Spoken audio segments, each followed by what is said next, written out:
Ah, não sabe? Não o sabe? Sabes-lo, não? Esquece. Não. Como esquece? Você prefere falar errado? E o certo é, esquece ou esqueça? Ilumine-me, modiga, ensine-me, vamos? Depende. Depende. Perfeito. Não o sabe. Ensinar-me-lo-ias se o soubesses, mas não sabes-o. Está bem, está bem. Desculpe, fale como quiser. Hoje vamos falar do significado das palavras no contexto e das dificuldades mais frequentes na língua portuguesa. No nosso primeiro assunto, nós temos dois campos de uso da palavra. O primeiro, o semântico, e depois o lexical. Vamos ver qual é o conceito de campo semântico. O campo semântico diz respeito às diferentes acepções que uma mesma palavra pode assumir em contextos diferentes. Como vocês puderam ver, o campo semântico é o significado que as palavras assumem em diferentes contextos. Ou seja, uma mesma palavra pode ter significados diferentes dependendo da situação que é usada. Vamos ao exemplo. Estou com dor de cabeça. Pedro é o cabeça do movimento. Pedro é o cabeção da turma. Maria não viu a cabeça do alfinete. Nestes exemplos, eu fiz o quê? Usei a palavra cabeça nos diferentes contextos.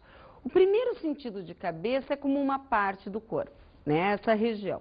Então, dor de cabeça, dor, uma parte do corpo. Depois, cabeça foi usado no sentido de líder, de inteligente e como parte externa e arredondada de um objeto. A palavra é a mesma, os sentidos é que vão mudar. Por isso, eu preciso de um contexto. Se eu não vou usar a palavra no seu sentido primeiro, nós já vamos falar disso, eu então preciso contextualizar. O segundo campo que nós temos na língua portuguesa é o campo lexical. Vamos ao conceito. O campo lexical é constituído por palavras que se relacionam entre si, designando referentes que cabem numa área particular da realidade. São palavras que poderiam conviver, coexistir, num mesmo contexto. O que diz este conceito? Quando nós vamos escrever um texto, é muito importante que, para não perder a coesão e a coerência, nós façamos uma escolha por palavras que tenham relação ao campo lexical. Vamos a um exemplo de palavras que fazem parte de um campo lexical. Escola de samba. Ala, carro alegórico, samba enredo, ensaio, passista, mestre-sala, porta-bandeira, destaque, puxador, bateria. Todas essas palavras fazem parte do campo lexical escola de samba. Se eu vou falar de carnaval, se eu vou falar de escola de samba, todas essas palavras fazem referência a esse grupo. Assim, são todas as palavras, todas as ideias da nossa língua. Se eu quero passar uma mensagem que diz respeito à educação, eu então vou ter que usar termos que estejam se referindo, que são referenciados pela educação. Como, por exemplo, professor, quadro, giz, livro, caderno de chamada, aluno, direção, escola e outros termos que nós podemos usar. Por que saber o campo semântico e o campo lexical? Porque na hora de escrever, nós temos que saber contextualizar para o nosso recebedor e, para passar uma boa mensagem, escolher palavras que façam parte do campo lexical do assunto que estamos dissertando. Denotação e conotação. O que é denotar e conotar? Denotação é o sentido primeiro da palavra.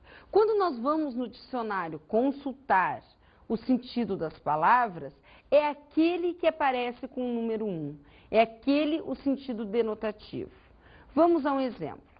Massa, farinha misturada com água ou outro líquido, formando pasta.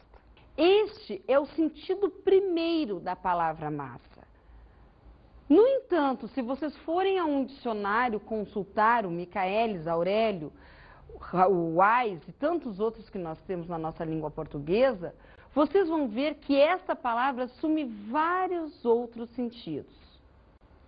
Estes outros sentidos da palavra massa, que não é o sentido primeiro, nós chamamos de sentido conotativo ou sentido figurado.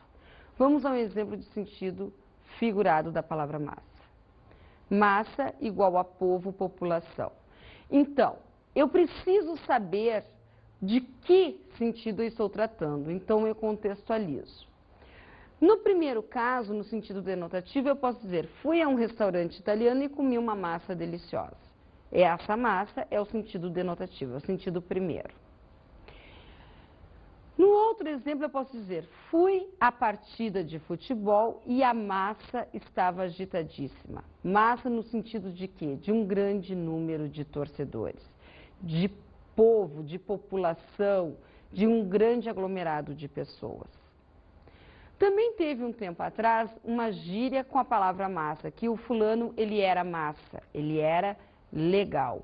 Esse é um outro sentido que a palavra massa pode assumir. E não só a palavra massa, pessoal. Toda e qualquer palavra da língua portuguesa tem, na sua grande maioria, o sentido primeiro, o sentido denotativo, e então os seus sentidos figurados. Vamos ouvir então um conceito para denotação e conotação. O sentido denotativo é o literal de uma palavra. É o sentido primeiro do termo no dicionário. O sentido conotativo é o figurado, ou seja, todos os outros sentidos mencionados no dicionário que se distanciam do sentido primeiro. O contexto e o sentido da palavra. Vamos agora, depois de ter visto o campo semântico, campo lexical, depois de ter visto o sentido denotativo e conotativo, vamos ver como as palavras podem ser contextualizadas e assumir, então, sentidos diferentes. Vamos ver o nosso exemplo. Pedro é muito detalhista, sempre quer saber tudo, com medo que saia algo errado. Ele é um mala. A mala de Pedro está pesada. Nestes exemplos, eu tenho a palavra mala.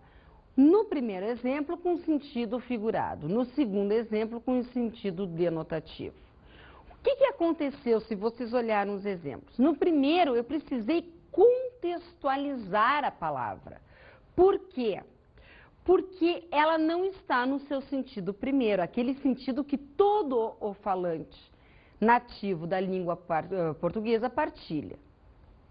No segundo exemplo, a frase é mais curta, porque como eu estou usando mala enquanto objeto para carregar roupas, sapatos e acessórios para viagens, esse todos entendem. Então, o que aconteceu? No primeiro, eu precisei explicar a situação, que Pedro era detalhista, que ele queria saber de tudo para então chamá-lo de chato, chamá-lo de mala. No segundo, eu só disse que a mala estava pesada e todo mundo vai entender. Então, isto é o contexto. Se eu quero usar a palavra no seu sentido figurado e esse sentido não é totalmente partilhado pelos falantes, eu preciso de uma contextualização. Existem alguns fenômenos em termos de palavras que fazem com que a contextualização ainda seja mais importante, como a homonímia.